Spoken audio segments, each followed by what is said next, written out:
Und ich habe heute Morgen ein Thema mitgebracht, das vielleicht hilfreich sein kann zur Vertiefung vom Gemeindewochenende, das ihr kürzlich gehabt habt mit Johannes Würth. Ich habe ein bisschen reingehört und dieses Thema passt auch sehr gut, denke ich, zur Himmelfahrt.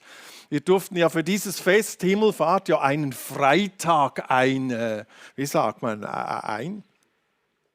einheimsen für dieses Fest, das zum Teil fast ein bisschen vergessen geht in der Christenheit. Früher gab es ja so große Auffahrtsfeste in vielen Gemeinden, das gibt es fast nicht mehr, wenn ich mich herumschaue. Und doch ist es eigentlich von der Heilsgeschichte ein großartiger Tag, wie wir es gehört haben, sehr eindrücklich, diese Auffahrt. Und das Thema, ihr habt es schon gehört und ihr seht da hinten, heißt das dienende Herz von Jesus.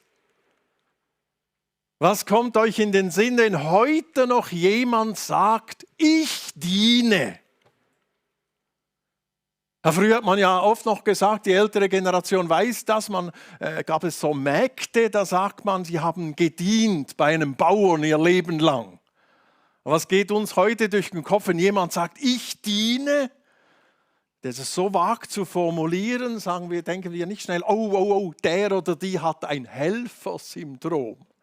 Oder wir denken irgendwie, oh, dienen, das ist fast ein bisschen verdächtig. Dann wirst du ja ausgenutzt, wenn du dienst. Meine Frau hat vor vielen Jahren einmal Krankenschwester, so hieß es damals noch, Krankenschwester gelernt, in einem christlichen Diakonieheim.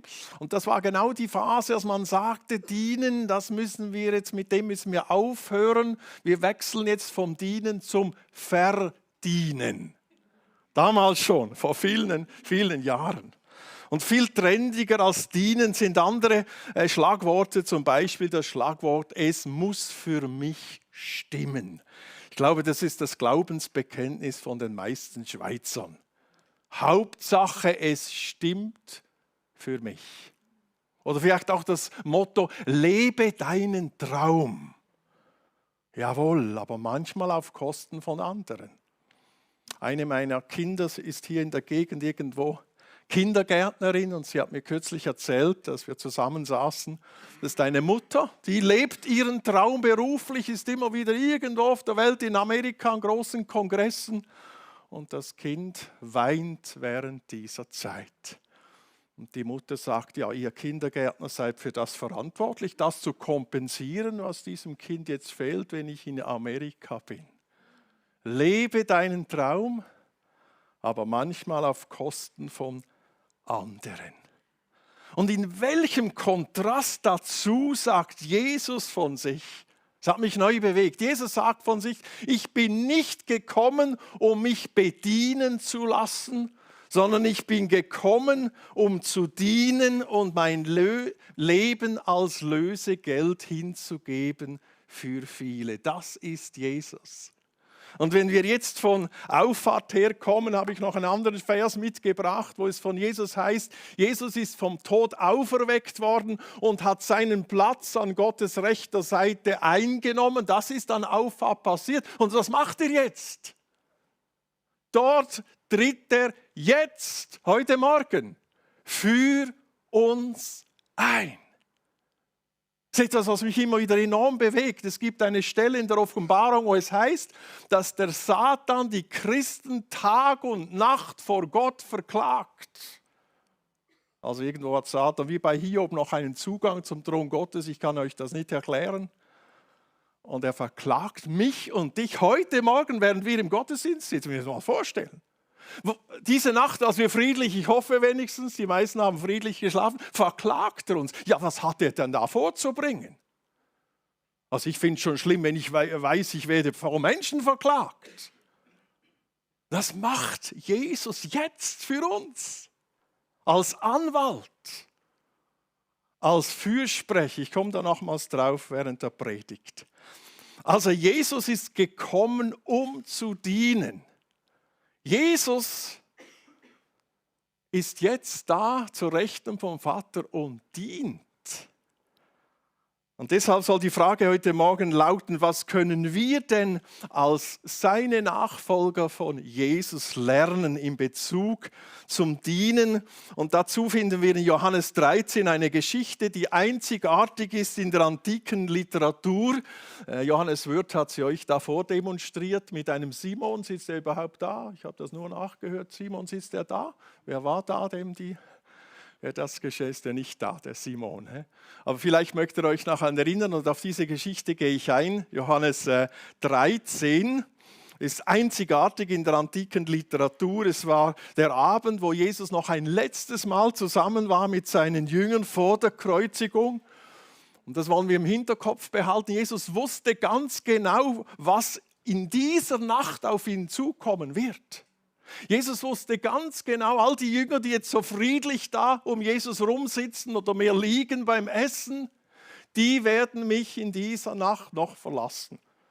Die werden mich in dieser Nacht noch im Stich lassen.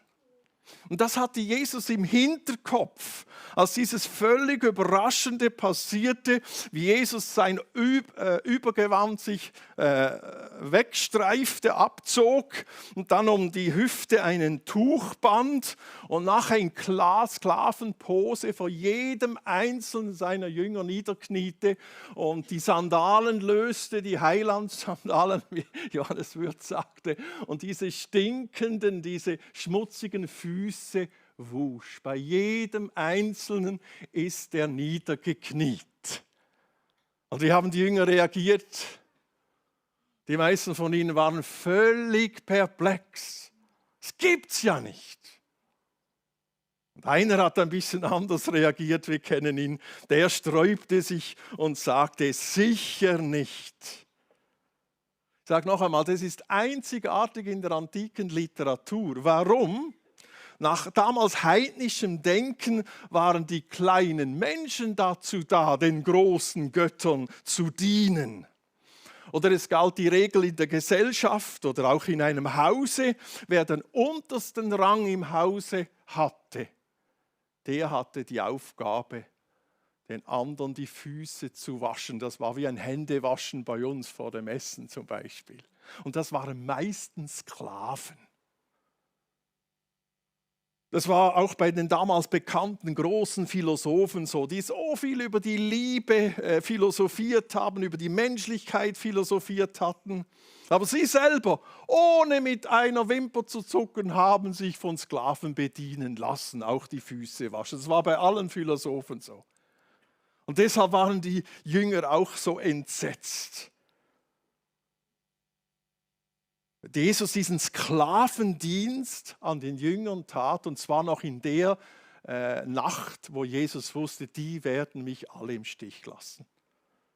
Und da ist schon die Frage, warum tut Jesus so einen Sklavendienst? Warum tut er das? Die Antwort lautet, weil er sich vorher von seinem himmlischen Vater reich oder überfließend beschenken ließ. Und das ist auch der erste Punkt heute Morgen in der Predigt. Wer selber reich beschenkt ist oder reich beschenkt worden ist, der kann unbeschwert dienen. Ihr könnt es mit mir nachlesen aus dieser Geschichte. Das sehen wir bei Jesus. Jesus aber wusste, dass der Vater ihm Macht über alles gegeben hatte. Das ist die Ausgangslage vom Dienen. Jesus wusste, dass er von Gott gekommen war.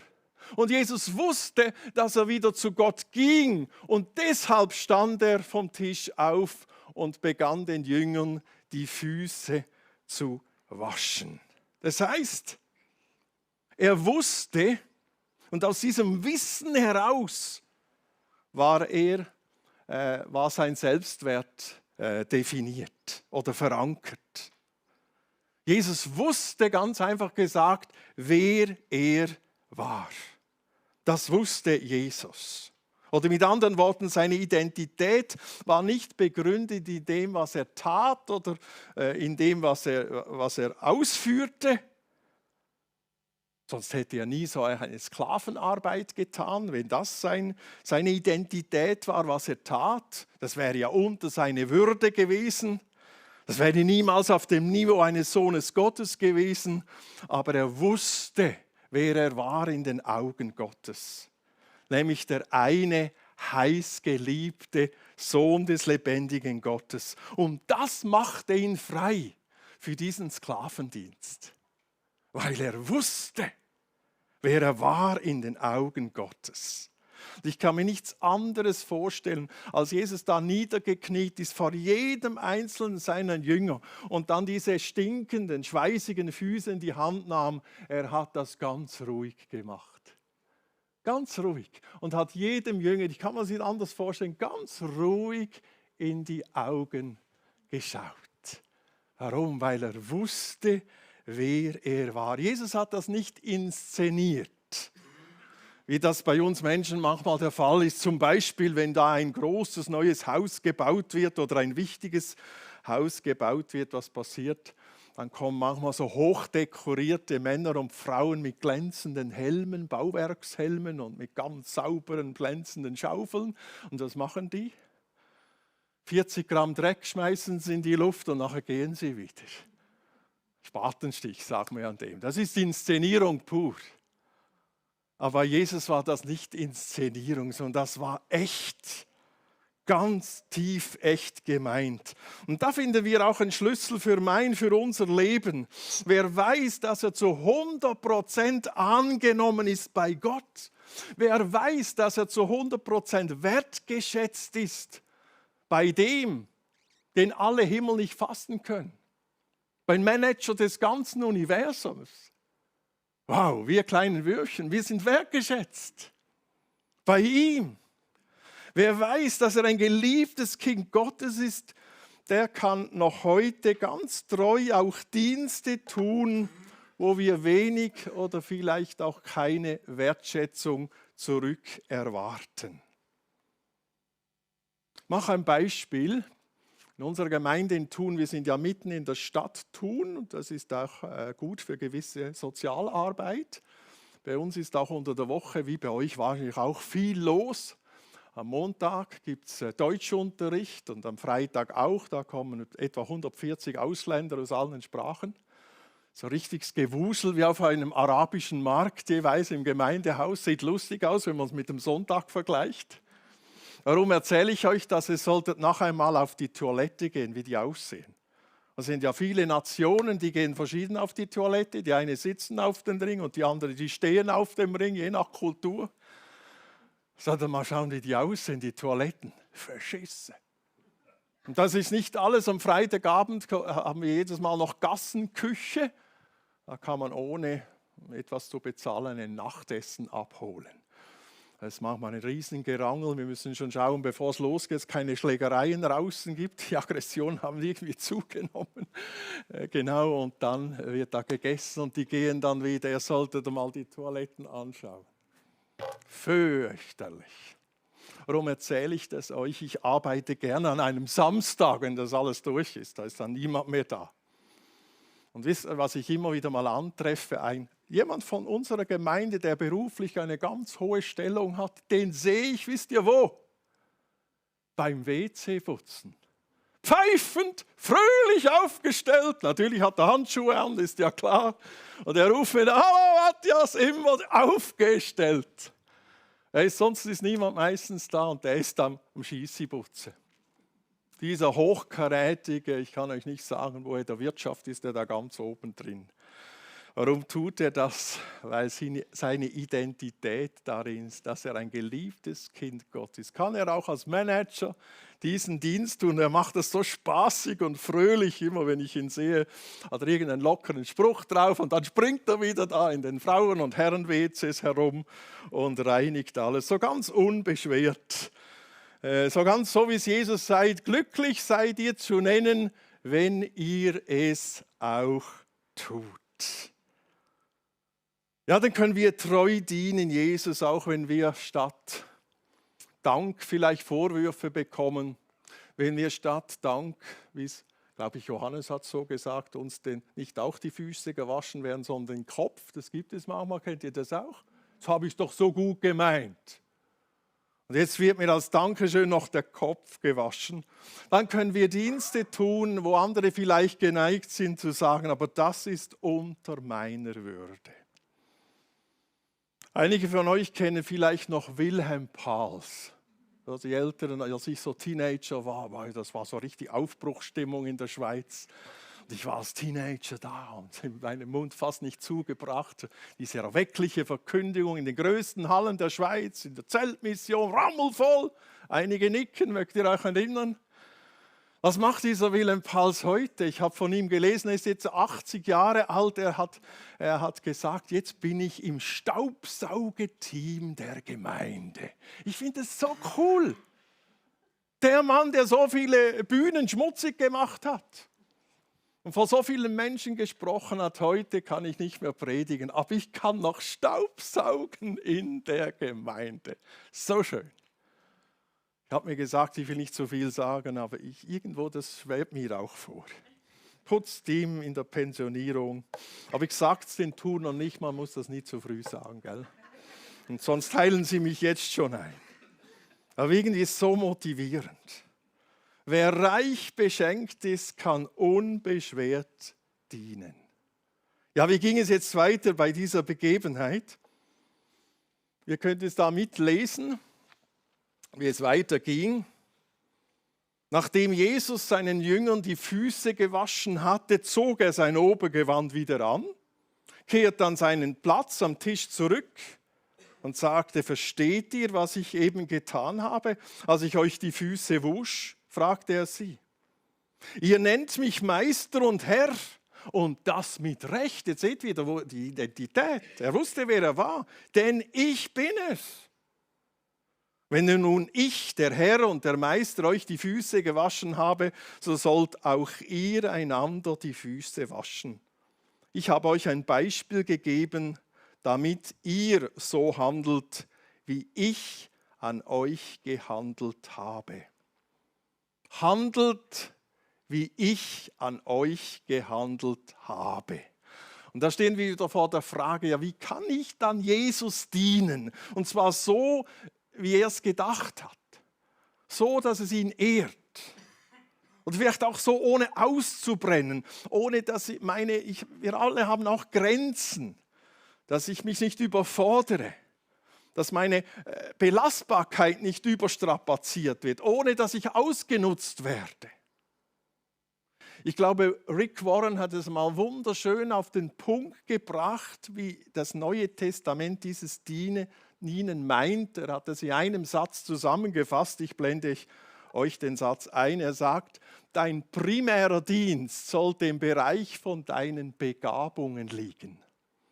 Und dein sekundärer Dienst, so formuliert er das, dort, wo du gerade gebraucht wirst.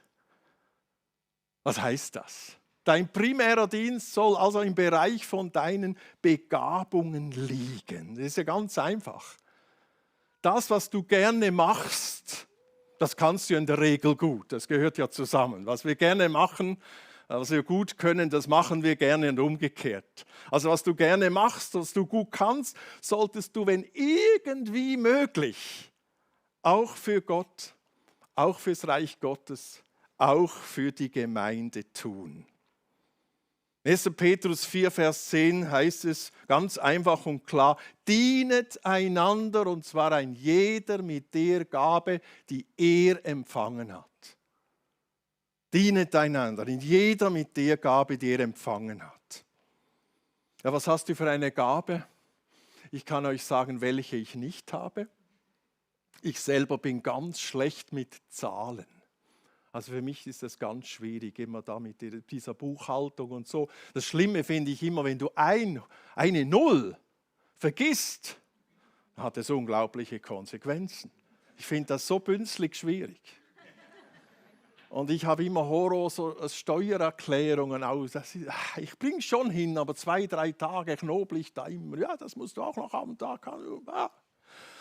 Ich mache diesen Stress heute nicht mehr, weil ich weiß, es gibt in unserer Gemeinde Leute, die lieben das, Steuererklärungen auszufüllen. Und ich zelebriere das heute natürlich immer wieder ein bisschen und rufe den, ich sage jetzt die Namen nicht, dass er nicht auch den noch ruft. Er macht das so gut, sage, kommst du wieder zu mir? Gibt dann ein Znüni oder irgendetwas für meine Steuererklärung auszufüllen. Und das geht dann ruckzuck. 1-2 Stunden sind wir durch, ich hätte 3 Tage für dasselbe und würde nicht einmal stimmen.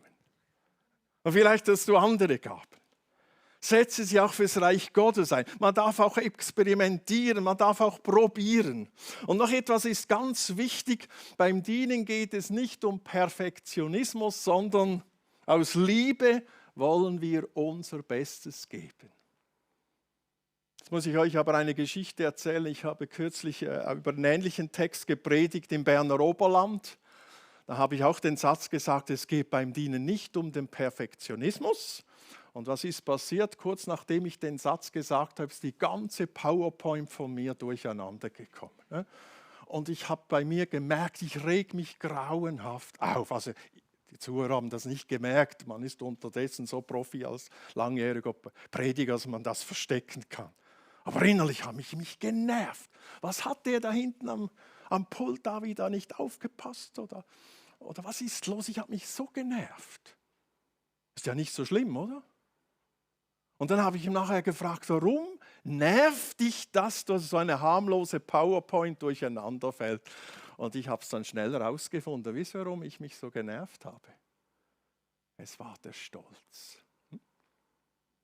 Ist nicht oft mit Perfektionismus, ich habe manchmal auch so ein bisschen die Neigung, nicht manchmal sehr viel Stolz verbunden. Und deshalb sage ich es noch einmal, es hat mir gut getan, diese Lektion. Beim Dienen geht es nicht um Perfektionismus, das ist oft auch mit unserem Stolz, gerade bei uns Bünzli-Schweizern. Aber es geht vielmehr darum, dass wir das von Herzen aus Liebe unser Bestes geben. Also dein primärer Dienst soll im Bereich deiner Gaben liegen und dein sekundärer Dienst da, wo du gerade gebraucht wirst. Was heißt das? Das heißt, dass du bereit bist, auch anzupacken, wo vielleicht nicht deine Hauptbegabungen liegen. Aber eine Notsituation vorherrscht, eine Lücke ist, die geschlossen werden muss und niemand ist da. Und doch muss es gemacht werden. Ich war kürzlich in einer sehr kleinen Gemeinde und vor dem Gottesdienst war ich noch ein bisschen hinten und da war ein Mann auch ganz hinten. Da kamen wir ins Gespräch, der sagte, ich warte auf Kinder. Er hat gesagt, manchmal kommen 4 Kinder für die Sonntagsschule oder Kids-Treff, wie sie sagen. Manchmal kommen nur 3 Kinder, manchmal 7 und manchmal kommt auch keiner. Und ich bin einfach jeden Sonntag da. Und er hat mir gesagt, das ist eigentlich nicht meine Hauptbegabung, aber wir haben niemand anders. Und dass wir als Gemeinde auch zukunftsorientiert, müssen wir Kinderarbeit anbieten. Und der steht jeden Sonntag da, bereitet sich vor, ob jetzt Kinder kommen oder nicht kommen. Das hat mich so bewegt. Er macht also das, sein Dienst ist auch dort, wo eben Not am Mann ist, Not an der Frau ist, wo eine Lücke ist und doch muss es gemacht werden. Und Jesus sagt auch hier dazu, glücklich seid ihr zu nennen, wenn ihr es auch tut. Und wisst ihr, was das Schöne ist? Vielleicht kennst du das auch, wenn wir auch Dinge tun, die uns vielleicht nicht so liegen, aber wir merken, ich muss das jetzt tun. Das gibt oft auch eine ganz, ganz tiefe Befriedigung. Eine Befriedigung mit, sage ich mal so, mit göttlicher Qualität von Freude. Ein Beispiel. Ich habe einen leiblichen Bruder, der ist ein bisschen älter als ich. Der war vom Beruf Bergführer und Skilehrer, also ein richtiger Naturmensch. Und dann ist er beruflich abgestürzt. Er ist jetzt seit vielen Jahren im Rollstuhl. Und er ist verheiratet. Und was hat seine Frau gemacht? Mann ist jetzt im Rollstuhl, ja, da kannst du den Traum ausleben, kannst du vergessen. Da wird oft geraten in dieser Welt, ja, da musst du dich scheiden lassen, dass du eben deine Träume noch leben kannst. Das geht ja nicht mit einem Mann, der da im Rollstuhl ist, der Pflege braucht. Und sie hat sich entschieden, ich bleibe bei meinem Mann. Das ist meine Hauptaufgabe. Er braucht Unterstützung, er kann nicht ins Bett selber, kann nicht ins Auto, er braucht immer Unterstützung. Und kürzlich waren wir im Gespräch miteinander und sie hat mir das nur nebenbei gesagt, aber ich finde das so bedeutsam. Plötzlich sagt sie, Matthias, ich erlebe, wenn ich meinen Mann pflege, immer wieder, nicht immer, aber immer wieder Momente, wo so eine Freude über mich kommt, die nicht von der Situation abhängig ist, auch nicht von meinem Mann. Das ist eine sehr herausfordernde Situation, sondern es ist eine Freude, die kann ich nicht beschreiben. Sie ist von göttlicher Qualität. Wow, nicht immer. Aber immer wieder erlebe ich etwas ganz, ganz Tiefes an Freude in diesem Dienst für meinen Mann. Glücklich seid ihr zu nennen, wenn ihr es auch tut, dort sich einzusetzen, wo im Moment einfach eine Lücke ist. Manchmal ist es auch in der Gemeinde so, es muss jemand das machen, wo du sagst, doch, ich stehe da auch rein. Und noch etwas, was mir wichtig ist, bei diesem Thema geht es ja nicht darum, dass wir uns jetzt in Aktivismus hineinstürzen.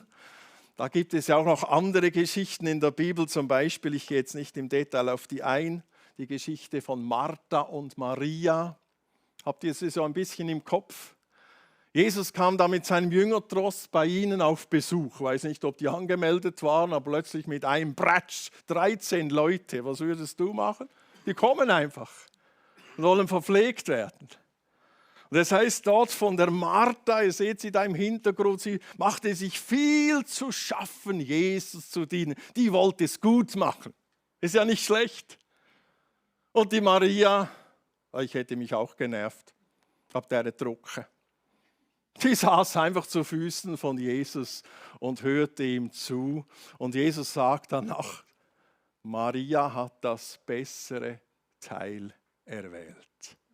Jetzt, wir können nicht auch auf diese Geschichte auch noch eingehen. Ich möchte nur da nochmal sagen, es geht bei diesem Thema nicht darum, sich in Aktivismus zu stürzen, sondern es geht darum, und ich lade euch ein, dass du dein Herz in die Hand nimmst und vor Jesus bringst und es ihm hinhältst. Und ich will es auch tun.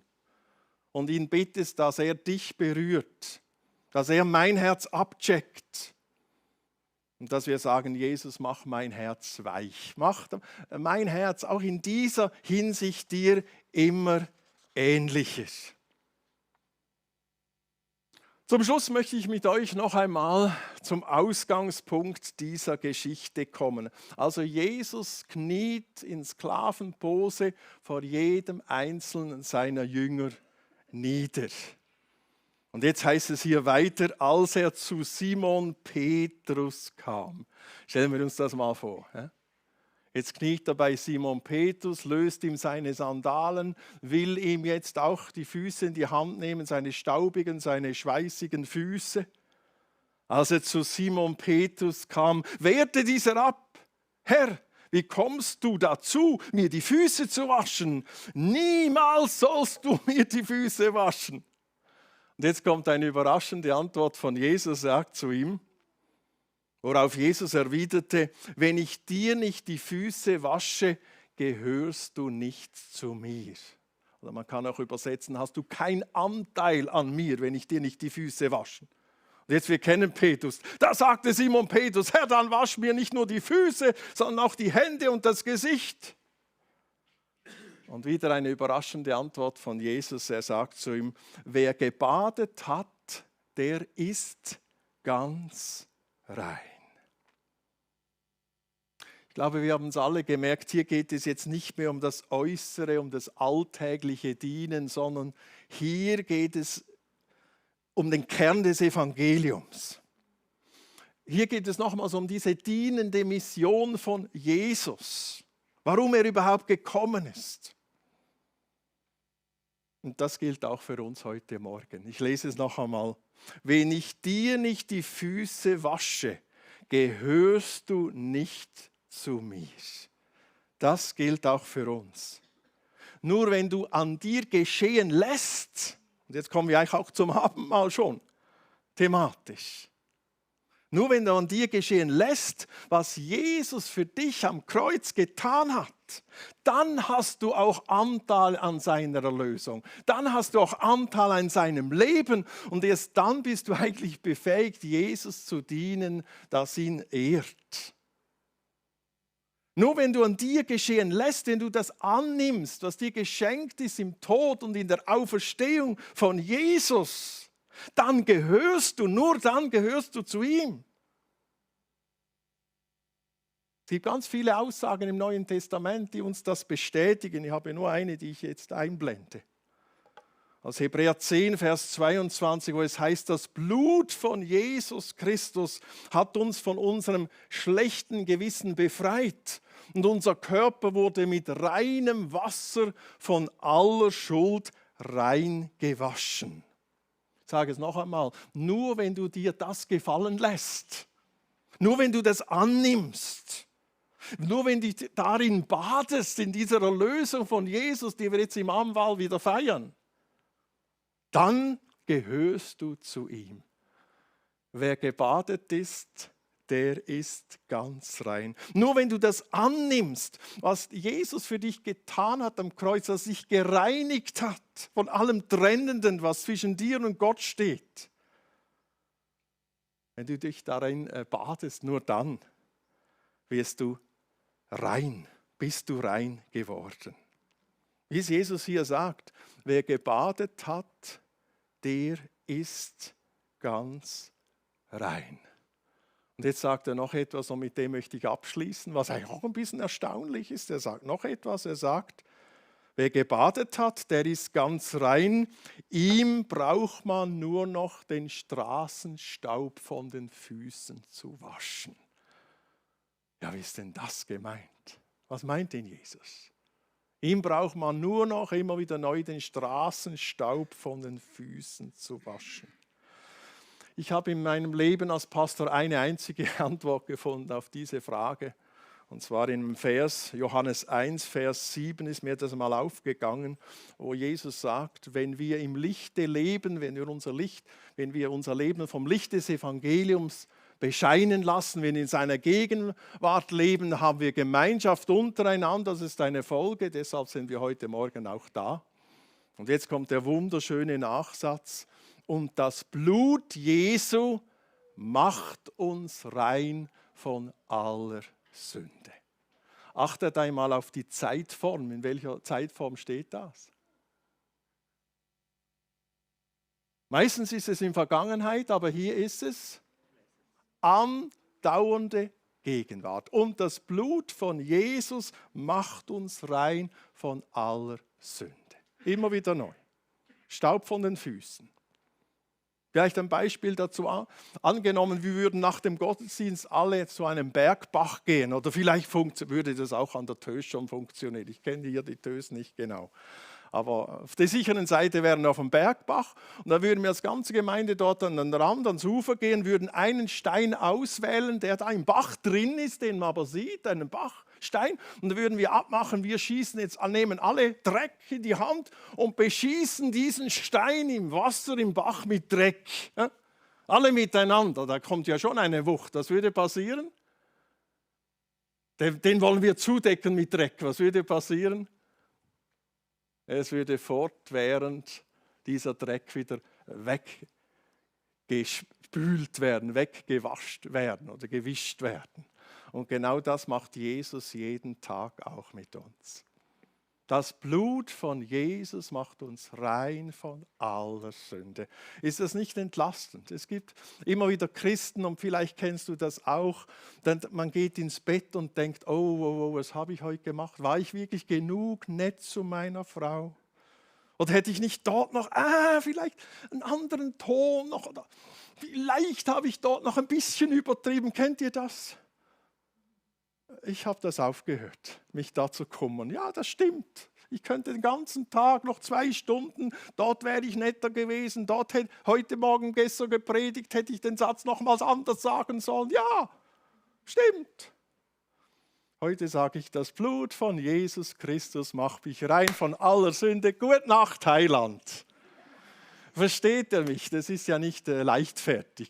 Deshalb steht hier auch, wenn wir im Lichte leben, wenn wir in der Gegenwart Gottes leben, müssen wir nicht jeden Abend grübeln, sondern das Blut von Jesus macht uns rein von aller Sünde. Und dann kommt noch das Wunderbare dazu nach Auffahrt. Wo ist Jesus? Er ist zur Rechten des Vaters und vertritt uns, und der Satan verklagt. Das nimmt mich mal Wunder, steht ja nicht. Was hat denn der vorzubringen gegen mich, dass ihm der Tag nicht einmal reicht? Die Nacht auch noch braucht, den Matthias anzuklagen vor dem Thron Gottes?